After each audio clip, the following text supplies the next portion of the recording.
20,000 feet की ऊंचाई पर जहां नीचे सिर्फ मौत दिखाई देती है, वहां दो लड़कियां फंसी हुई हैं, बिना पानी, बिना मदद और नीचे उतरने का कोई रास्ता नहीं। और सबसे खतरनाक बात, यहाँ एक छोटी सी गलती सीधे मौत तक ले जा सकती है। मस्ती, मजाक और थोड़ी सी पागलपंती में उन्होंने एक ऐसा फैसला लिया, एक सुनसान पुराना टावर जिस पर चढ़ना ही उनकी सबसे बड़ी गलती बन गया। शुरुआत में सब कुछ मजेदार लगता है, हंसी, चैलेंज और एडवेंचर का पूरा मजा। लेकिन जैसे जैसे वो ऊपर पहुंचती हैं, डर सच बनना शुरू हो जाता है और फिर एक छोटी सी गलती उन्हें ऐसी जगह फंसा देती है जहां से वापस आना लगभग नामुमकिन है। अब सवाल सिर्फ एक है, ना खाना ना पानी। क्या वो जिंदा बच पाएंगी या फिर यही ऊंचाई उनकी मौत बन जाएगी? कहानी शुरू होती है एक ऊंचे पहाड़ से जहां 3 लोग क्लाइंबिंग कर रहे होते हैं, बेकी, उसका हस्बैंड डैन और उनकी दोस्त शाइल। यह उनके लिए कोई नया एडवेंचर नहीं था, इसलिए तीनों काफी एक्साइटेड थे। लेकिन ऊपर चढ़ते समय अचानक सब कुछ बदल जाता है। डैन पकड़ बनाने के लिए चट्टान में हाथ डालता है, तभी अंदर से एक पक्षी उड़ता है और उसी पल उसका बैलेंस बिगड़ जाता है। वह रस्सी के सहारे हवा में लटक जाता है। दोनों लड़कियां उसे बचाने की कोशिश करती हैं, लेकिन अगले ही पल रस्सी टूट जाती है और उनकी आंखों के सामने ही डैन हजारों फीट नीचे गिरकर मर जाता है। उसी पल बेकी की जिंदगी पूरी तरह टूट जाती है। 1 साल बाद भी बेकी उस सदमे से बाहर नहीं आ पाती। उसकी जिंदगी दर्द और अकेलेपन में डूब चुकी होती है। शराब उसकी आदत बन चुकी होती है। उसके पिता जेम्स उसे समझाने की कोशिश करते हैं, लेकिन बेकी अब किसी की नहीं सुनती।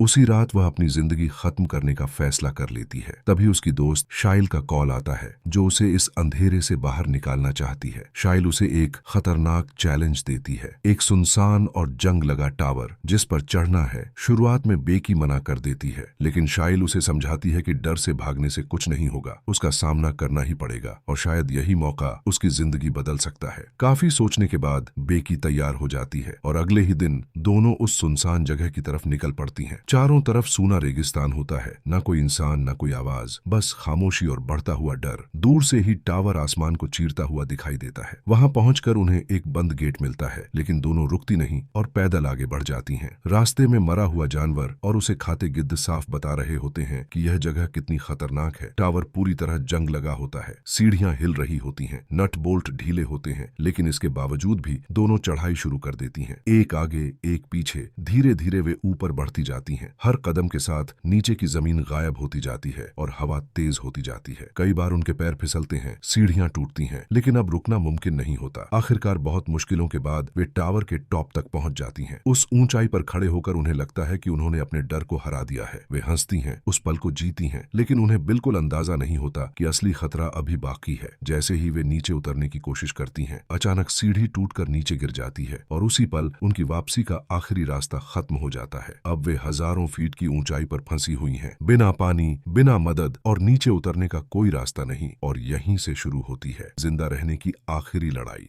अब असली मुश्किल शुरू होती है। दोनों लड़कियां हजारों फीट की ऊंचाई पर फंसी होती हैं, ना नीचे उतरने का रास्ता, ना किसी से संपर्क करने का तरीका। वे तुरंत अपने फोन चेक करती हैं, लेकिन कोई सिग्नल नहीं मिलता। चारों तरफ तेज हवा चल रही होती है और नीचे मौत जैसा सन्नाटा होता है। अब उन्हें समझ आ जाता है कि ये मजाक नहीं बल्कि जिंदा रहने की जंग है। कुछ देर बाद उन्हें टावर पर एक इमरजेंसी बॉक्स मिलता है, जिसमें एक दूरबीन और फ्लेयर गन होती है, लेकिन उनका बैग नीचे गिरकर बीच में अटक चुका होता है, जिसमें पानी था। यह देखकर बेकी घबरा जाती है, लेकिन शाइल उसे संभालती है और उम्मीद बनाए रखने को कहती है। तेज धूप उनके शरीर को जला रही होती है और प्यास हर पल बढ़ती जा रही होती है। वे दूरबीन से नीचे देखती हैं, तभी उन्हें एक आदमी दिखाई देता है। दोनों पूरी ताकत से चिल्लाती हैं, लेकिन उनकी आवाज नीचे तक पहुंच नहीं पाती और उनकी एक और उम्मीद खत्म हो जाती है। इसके बाद वे एक प्लान बनाती हैं। वे फोन को जूते में रखकर नीचे फेंक देती हैं ताकि शायद सिग्नल मिल जाए, लेकिन नीचे गिरते ही फोन टूट जाता है और उनकी आखिरी उम्मीद भी खत्म हो जाती है। अब उनके पास सिर्फ फ्लेयर गन बचती है और वे रात का इंतजार करती हैं। रात होते ही वे फ्लेयर गन चलाती हैं। दूर खड़े लोग उन्हें देख भी लेते हैं। एक पल के लिए उन्हें लगता है कि अब वे बच जाएंगी, लेकिन अगले ही पल वही लोग उनकी गाड़ी चुराकर भाग जाते हैं और उसी पल उनकी उम्मीद पूरी तरह टूट जाती है। समय बीतता जाता है। भूख, प्यास और कमजोरी उन्हें तोड़ने लगती है। बेकी के पैर से खून बहने लगता है। शाइल उसकी पट्टी करती है, लेकिन हालात और बिगड़ते जाते हैं। धीरे धीरे दोनों की हालत खराब होने लगती है और उनका दिमाग भी जवाब देने लगता है। इसी बीच एक सच्चाई सामने आती है। बेकी को पता चलता है कि शाइल का उसके पति के साथ अफेयर था। यह सुनकर वह अंदर से टूट जाती है, लेकिन इस हालत में वह कुछ कर भी नहीं सकती क्योंकि अब दोनों की जान एक दूसरे पर टिकी हुई थी। अगली सुबह शाइल एक बड़ा रिस्क लेने का फैसला करती है। वह रस्सी के सहारे नीचे उतरकर बैग तक पहुंचने की कोशिश करती है। बहुत मुश्किल से वह नीचे पहुंचती है, पानी तक पहुंचती है और उसे ऊपर भेजने लगती है, लेकिन जैसे ही वह वापस चढ़ने की कोशिश करती है उसका हाथ फिसल जाता है। बेकी की सांसें थम जाती हैं। वह घबरा कर नीचे देखती है और अगले ही पल उसे शाइल रस्सी के सहारे लटकी हुई दिखाई देती है। वह उसे आवाज देती है। शाइल जवाब देती है और किसी तरह बेकी उसे वापस ऊपर खींच लेती है, लेकिन इसके बाद सब कुछ धीरे धीरे बदलने लगता है। शाइल की आवाज कमजोर पड़ने लगती है, उसकी हरकतें अजीब लगने लगती हैं और बेकी को भी महसूस होने लगता है कि कुछ ठीक नहीं है, लेकिन सच क्या है ये अभी सामने आना बाकी है।